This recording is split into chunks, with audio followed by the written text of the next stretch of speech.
Good morning. And as usual, Facebook is updating, so I think I am live. And I ran into a few issues this morning, as everyone who's been using Facebook Live, they've updated their Chrome. But it is good to be here this morning. Today is Thursday, May 14th, 2020, and welcome to Sociality Squared's Director's Cut, where I share commentary on content that we produce here at Sociality Squared, and other important links and articles on social media marketing trends. Today we will be talking about empathy and social media marketing.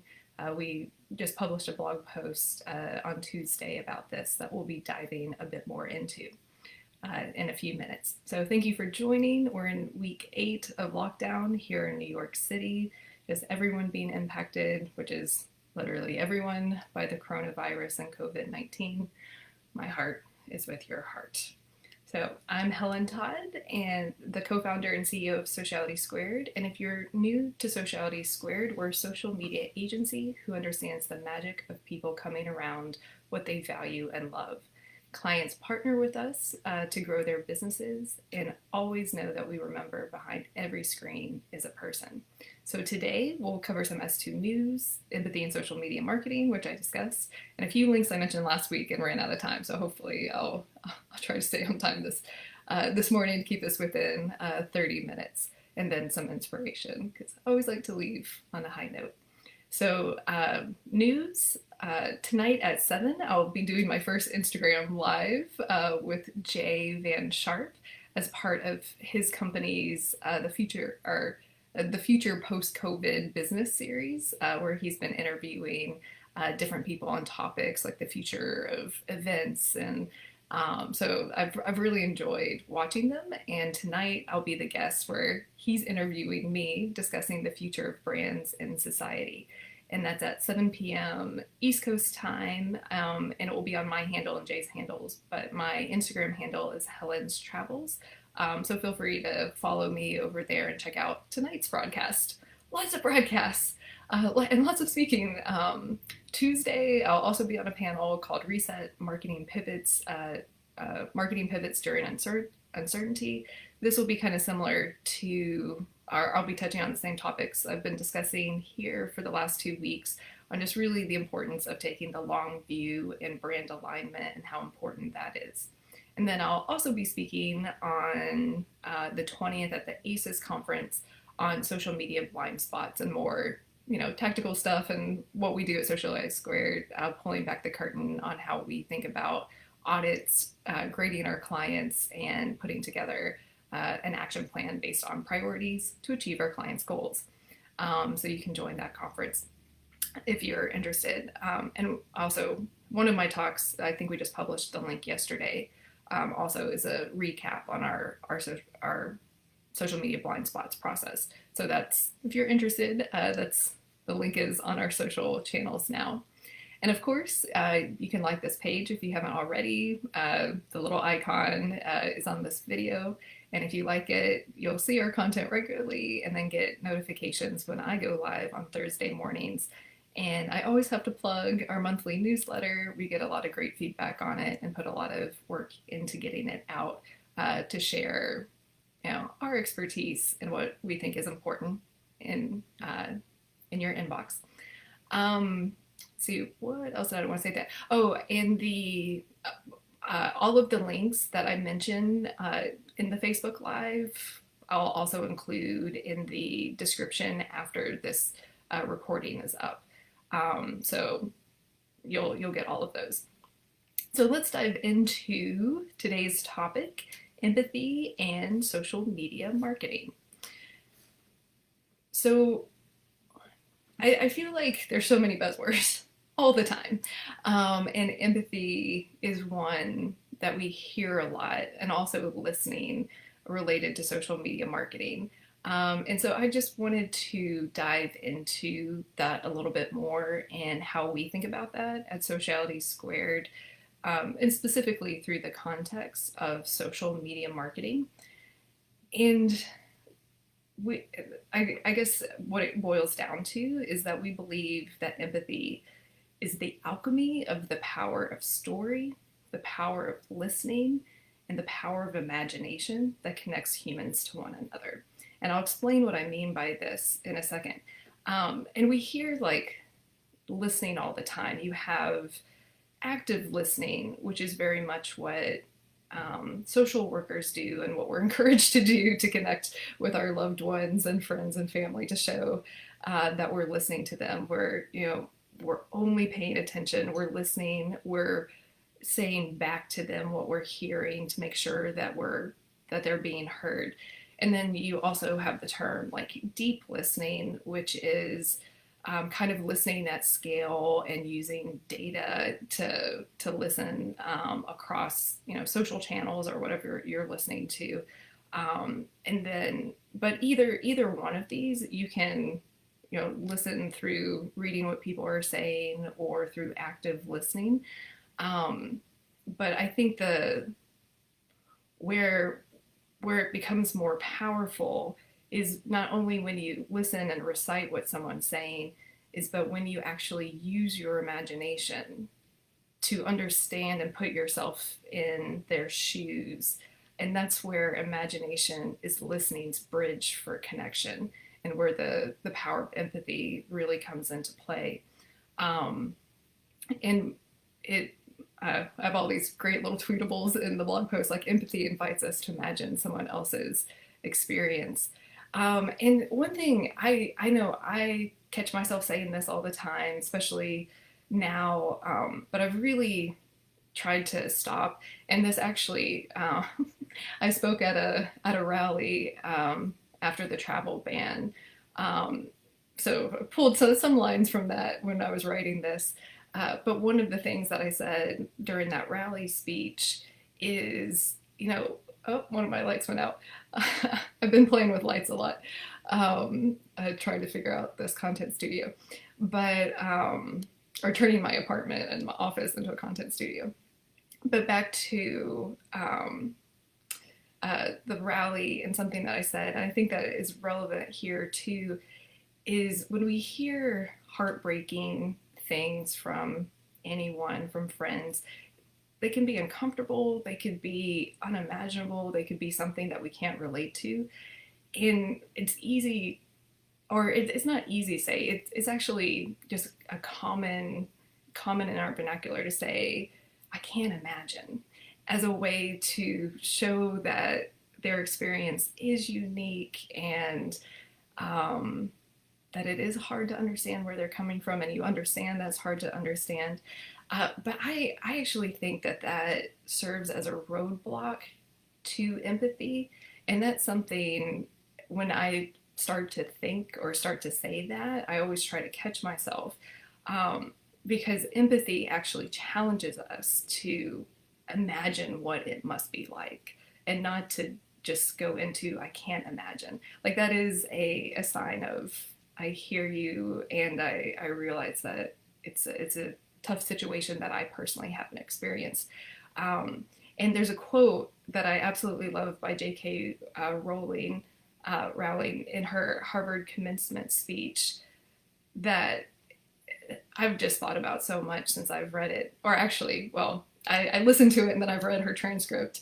And if you haven't seen her Harvard commencement speech, I really, really recommend it. It's just a beautiful speech all the way around. But the quote that really, really stood out to me, directly related to this, is this, in her own words: though I personally will defend the value of bedtime stories to my last gasp, I have learned to value imagination in a much broader sense. Imagination is not only the uniquely human capacity to envision that which is not, and therefore the font of all invention and innovation. In its arguably most transformative and revelatory capacity, it is the power that enables us to empathize with humans whose experiences we have never shared. I just think that's so beautiful, and really just encapsulates the beauty of humanity and being able to imagine other people's experiences even though we haven't had it. That's such a uniquely human experience. And it can be hard, it can be challenging, but that is a challenge. And, she, as part of her speech, she like really spoke to the privilege that the Harvard class of graduates has, and to challenge them to broaden their capacity for compassion and imagination, to not stay in their narrow confines of their own experiences, but to broaden it and imagine other people's. And, applying that to social media marketing, that's very much, getting out of our echo chambers, connecting with people who think differently, who have different backgrounds than we do, in that, because, there's actually been one of my favorite podcasts from Freakonomics is Trust Me, which actually discusses like, it's natural to connect with people that we're similar with, but in the long term, we're actually happier when we connect with people who do think differently than what we do. So I'll include that link, because that's another. I reference that a lot and go back to that podcast a lot, and maybe I'll do a whole live discussing social trust, I think is the word that they use. But that we are actually happier with diversity in its full meaning, diversity of thought, diversity of background, than just only staying, with people that think and look exactly like us. So understanding action. So I attended a panel on Monday, and I don't think the recording has gone live, but it was really good. It was on corporate citizenship. Eric Solomon, who's a friend and a rock star, moderated it. And they were discussing, kind of the B Corp movement, which I'm a big fan of. And I actually asked them, how would they define empathy? And, I think everyone at a baseline understands like the old analogy or metaphor of stepping into someone else's shoes and trying to understand what that would be like. And you have people that are stepping up so beautifully, like Chef Jose Andres with the World Central Kitchen. And something that they had pointed out is that it was just so natural for him, because his entire organization was built around giving back, especially in the wake of natural disasters, that this felt so natural. And, sometimes when you see a company put out maybe a corporate social responsibility, if you pause and think like, was that what their PR team recommended? Or was this actually part of their core values? Like that, you can, all of this, the sincerity behind the actions kind of comes through. And I think everything's just being amplified and highlighted. But one thing that Ann Barr Thompson pointed out, and she's the author of the book Do Good, we figured out on LinkedIn, she actually spoke at Brandemonium last year, which that's a conference that I've spoken at. So we connected, but I definitely want to read her book, Do Good. But one thing that she had pointed out, and that empathy, really does require a much bigger conversation. But what it doesn't mean is, it doesn't mean that we necessarily have to agree with the person that we're listening to. It doesn't mean that we have to fix their grievances either, or doing what the person wants. It's to show that you understand, you truly understand, and you're acknowledging their point of view and their experience. And, in some cases, it's natural for us, when we hear that someone's going through something hard, to want to take action and help them. I think that's a very natural human thing, but not all circumstances are able to be fixed. There's a lot, and one of the examples that Anne pointed out at the panel is, you have employers all across the United States that, due to the coronavirus, are having to lay people off and let them go. And they want, that's not what they want to do, but that doesn't mean that they can't empathize with their employees and understand the hardship of being let go and being without a job. So that's a situation where, and actually Julie Balke, who she does great Facebook Lives on Wednesdays, and published an article, and this is something that I think I spoke about a week or two ago, like how you handle your people-related decisions now will affect your brand and reputation for years to come.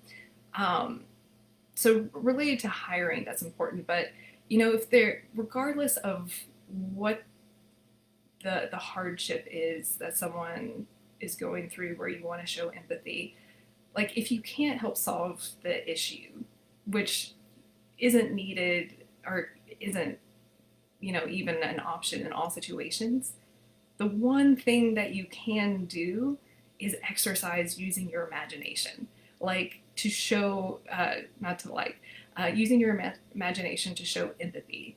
That is an action. That is a way that you can keep that dignity and human connection with that person. So I think that's something that I encourage everyone to think about moving forward.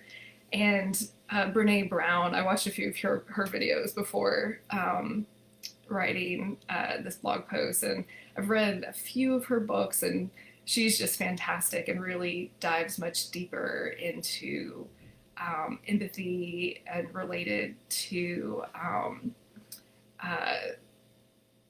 human connection. But one of the things that she said in one of her older videos is just like, connection is the essence of human experience. And it's our ability, I'll just read it because it's so beautiful and I'm not going to say it better. It's our ability to forge meaningful, authentic relationships with other people. And she uses a continuum where if connection among people is on a continuum, empathy anchors one end, and then on the other end is actually shame. And then how to go from one or the other is like through the use of vulnerability. And she goes a lot more into that. But at the end of the day, social media marketing, or social media is like people connecting with people, humans connecting with other humans. And to do that, it does require empathy, and it gives us the opportunity to imagine beyond our own experiences. So I feel inspired by Brene Brown and J.K. Rowling's comments. And so this is how we think about it at Sociality Squared. And I invite you to think about empathy through the lens of story, hearing people's story, having them be heard, listening to them, and using your imagination to really put your to understand them in a way to create connection. And Harriet typed loving this. Thank you so much for joining, and for everyone for joining this morning. Okay, so a few posts. We've got about 10 minutes left on the broadcast. So a post I mentioned, so part of this live, if you're new to live, is I also share links of other things that I'm reading and think is kind of interesting. And one of those is a Medium post from Salah Zalatimo. And he actually is the CEO of Voice, which is a new startup that is a social media platform that they're building on the blockchain. And one of the things that he said in his post before is, social media, or Facebook and all these platforms have been building on years and years and years. And it's like, what he kind of does the mental exercise of, what if you could start from scratch, and all the lessons that we've learned in the past, however many years, we can reimagine social media for all of the best, and kind of address and fix all of the issues, which there are numerous. As much as I love social media, there's plenty that still can be fixed. But in this blog post specifically, he talks about content creators and specifically news publications getting their fair share.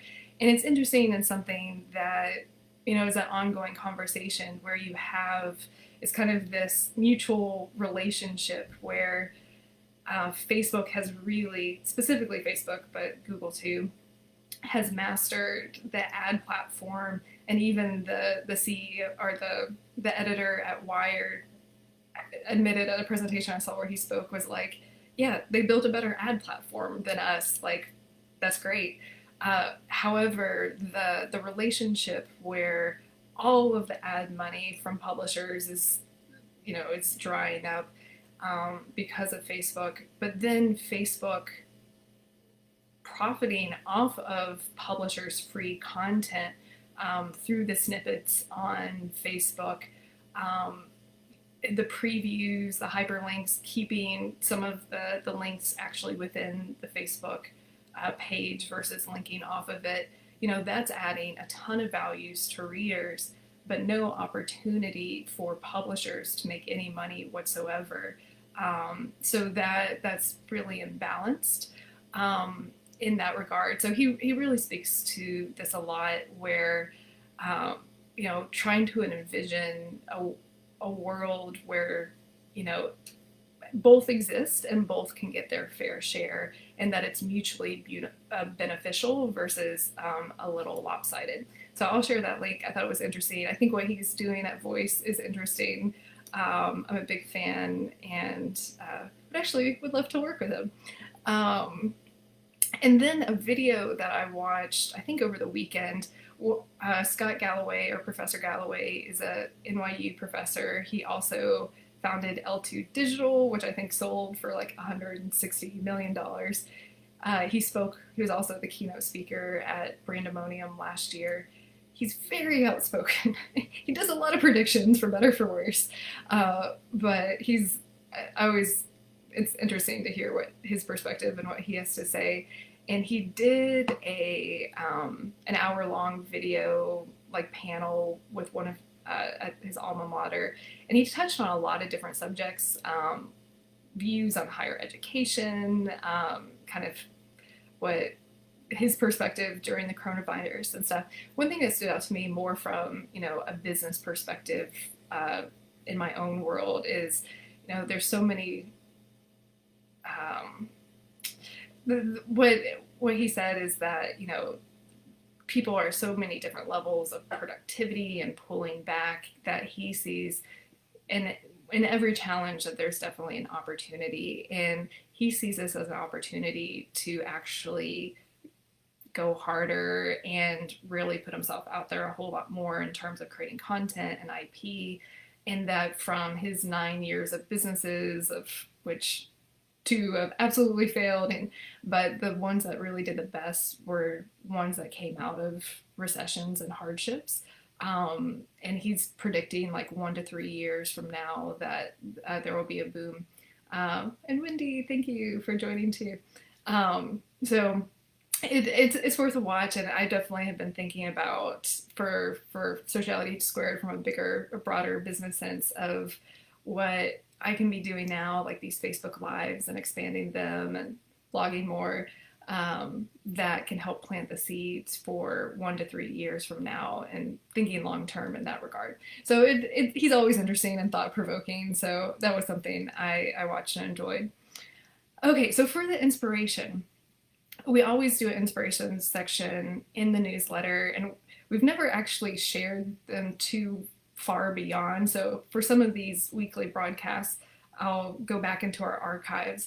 And one that I just absolutely love is, and that what I wanted to share today is Hannah Gadsby's Nanette special. This is on Netflix, and it's just an incredible piece of artwork.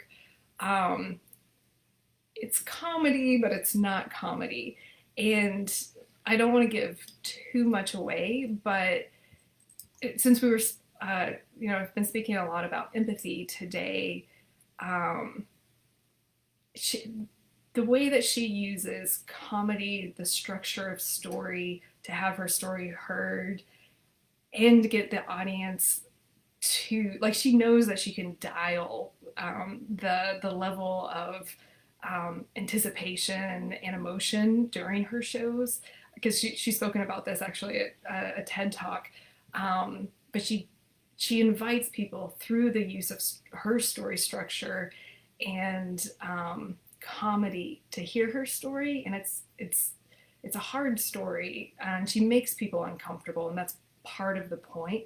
But she says, as part of Nanette, the whole point of it is, I don't want to unite you with laughter. I just need my story heard, and it's just so powerful. She deconstructs comedy, and if you haven't seen it yet, I highly encourage you to watch it.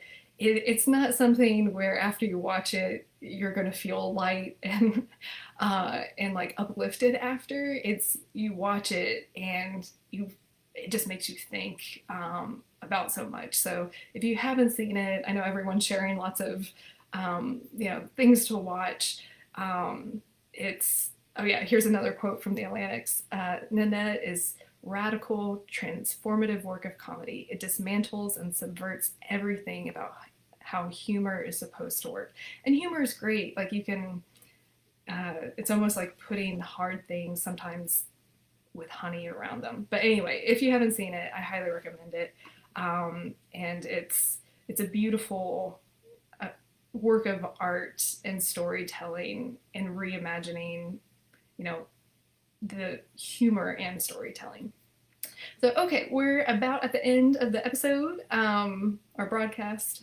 Thank you so much for joining. Again, if you haven't, please like this page and you'll get notified. I'm doing these every Thursday morning at 7:30 a.m. And then the recordings will be available afterwards. All the links that I mentioned today will be in the video description on Sociality Squared's Facebook page. Tonight, again, I will be on Instagram doing a Facebook Live with my dear friend Jay Van Sharp, who is fantastic, and we're going to be talking about the future of brands and society. And if you're not following me on Instagram, I'm Helen's Travels, and that's where the Facebook Live will be taking place, and really looking forward to that.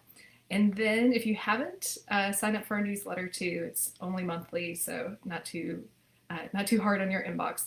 So thank you so much. Have a wonderful day. Thank you to everyone who joined, and I will see you here next week.